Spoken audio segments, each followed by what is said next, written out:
आज के video lecture में आपका स्वागत है। आज हम हिंदी साहित्य के अध्ययन के अंतर्गत महाकाव्य, खंड काव्य और मुक्तक काव्य में अंतर के बारे में जानेंगे।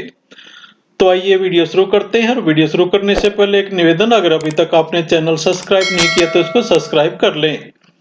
तो मुख्य रूप से काव्य के तीन भेद प्रचलित हैं। तो सबसे प्रथम है महाकाव्य, दूसरा है खंड काव्य और तीसरा है मुक्तक काव्य।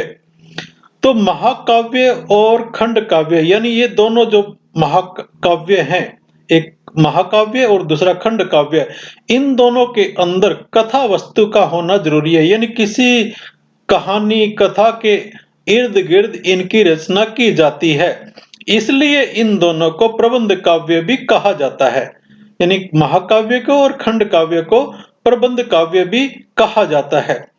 प्रबंध काव्य के दोनों रूपों में घटना और चरित्र का महत्व होता है। यानी महाकाव्य और खंड काव्य, इन दोनों के अंदर कोई घटना होनी चाहिए और या किसी चरित्र के आसपास इसकी रचना की जाती है।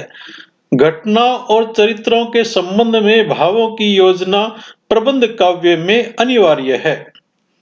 महाकाव्य में मुख्य चरित्र के जीवन को समग्रता से धारण करने के कारण विविधता और विस्तार होता है। और महाकाव्य का सबसे अच्छा उदाहरण तुलसीदास कृत रामचरितमानस है। तो इसमें जो महाकाव्य में जो मुख्य चरित्र होता है, उसके जीवन के का विस्तार होता है, पूरी समग्रता के साथ, संपूर्णता के साथ उसका विस्तार होता है। जिस प्रकार से आपने देखा कि रामचरितमानस जो तुलसीदास जी ने लिखा है, तो उसमें श्री राम के जीवन और उनकी जो विचार हैं, उन्हीं के बारे में पूरा विस्तार से इस महाकाव्य की रचना की गई है।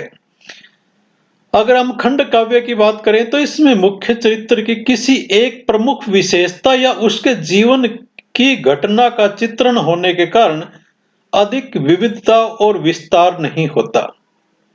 जिस प्रकार से आपने देखा था महाकाव्य में बहुत सारा विस्तार होता है, लेकिन खंड काव्य में उस चरित्र की जो मुख्य चरित्र होता है, जिसके इर्द गिर्द वो खंड काव्य लिखा जाता है, उसकी पूर्ण जीवन नहीं बल्कि एक कोई प्रमुख विशेषता या उसके जीवन की एक कोई घटना का चित्रण होता है। इसलिए इसमें महाकाव्य की अपेक्षा कम विविधता होती है और ज्यादा विस्तार भी नहीं होता। उदाहरण के रूप में हम पंचवटी को रख सकते हैं, जिसे मैथिली शरण गुप्त जी ने लिखा है। ये इसमें भी जो रामचंद्र जी के जीवन के बारे में है, लेकिन सिर्फ एक घटना के बारे में है, जिसके बारे में खंड काव्य ये लिखा गया है। अगर हम बात करें मुक्तक काव्य की, तो मुक्तक काव्य में कथा सूत्र आवश्यक नहीं होती, क्योंकि मुक्तक इसलिए इसमें घटना और चरित्र के अनिवार्य प्रसंग में भाव योजना नहीं होती, वह किसी भाव विशेष को आधार बनाकर की गई स्वतंत्र रचना होती है। यानी कवि को किसी एक कथा के साथ वो बंधा नहीं रहता। जिस प्रकार से हो सकता है उसको किसी एक प्राकृतिक एक जो नजारा है उसके बारे में भी कविता रच सकता है, किसी एक दीन दुखी को देख लिया उसके बारे में कविता रख सकती, यानी अलग अलग मनोदशा की जो कविताएं मुक्तक काव्य के अंदर होती है, एक किस्म से ये मुक्त होता है कथा सूत्र से। आइए हम जानते हैं कि काव्य शास्त्र में महाकाव्य और खंड काव्य के लक्षण क्या क्या होते हैं। अधिक विस्तार से समझने के लिए महाकाव्य जो है वो सर्गों में बंधा होता है। सर्ग या आप इसको पार्ट समझ सकते हैं, भाग समझ सकते हैं, सब डिवीजन समझ सकते हैं कि महाकाव्य जो है अलग अलग सर्गों में बंधा होता है। सर्ग 8 से अधिक होते हैं। महाकाव्य में सर्ग कितने? 8 से अधिक होते हैं। वे न तो बहुत छोटे और न बहुत बड़े होते हैं।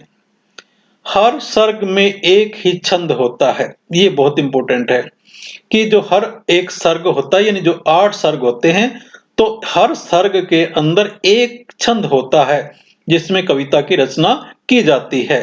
किंतु जो सर्ग का अंतिम पद है वो अलग भिन्न छंद का हो सकता है। सर्ग के अंत में अगली कथा की सूचना होनी चाहिए।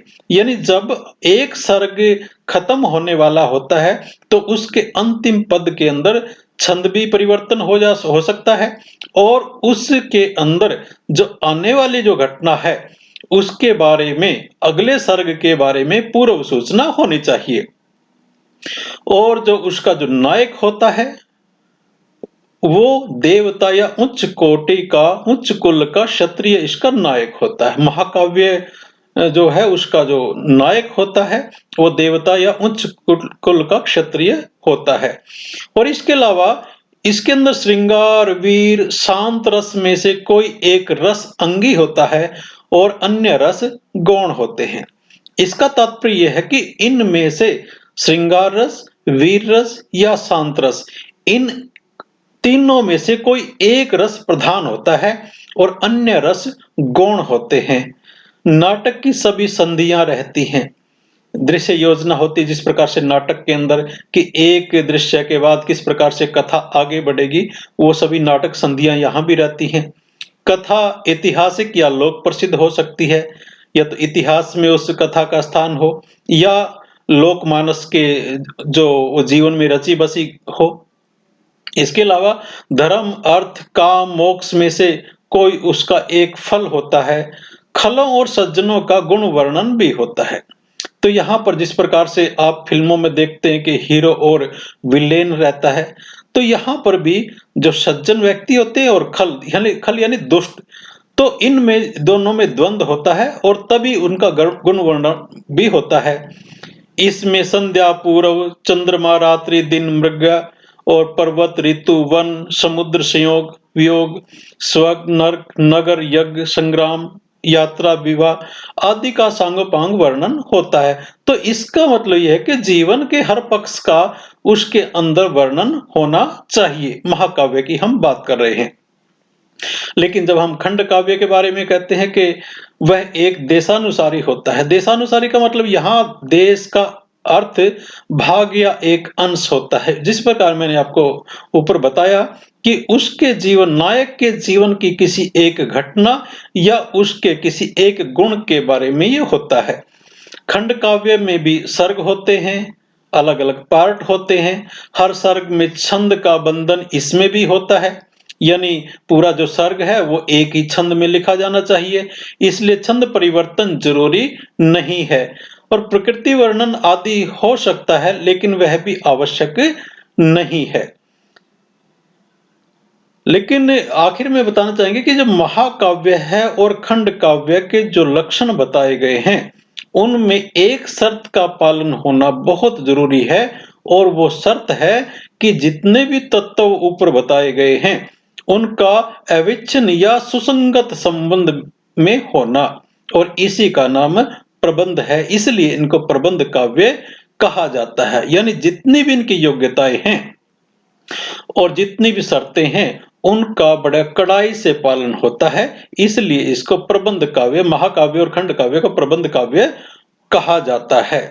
तो आज हमने ये जाना कि खंड काव्य, महाकाव्य और मुक्तक काव्य में क्या अंतर है। आशा है ये आपको वीडियो अच्छी लगी होगी। कमेंट करके जरूर बताना। धन्यवाद। जय हिंद, जय भारत।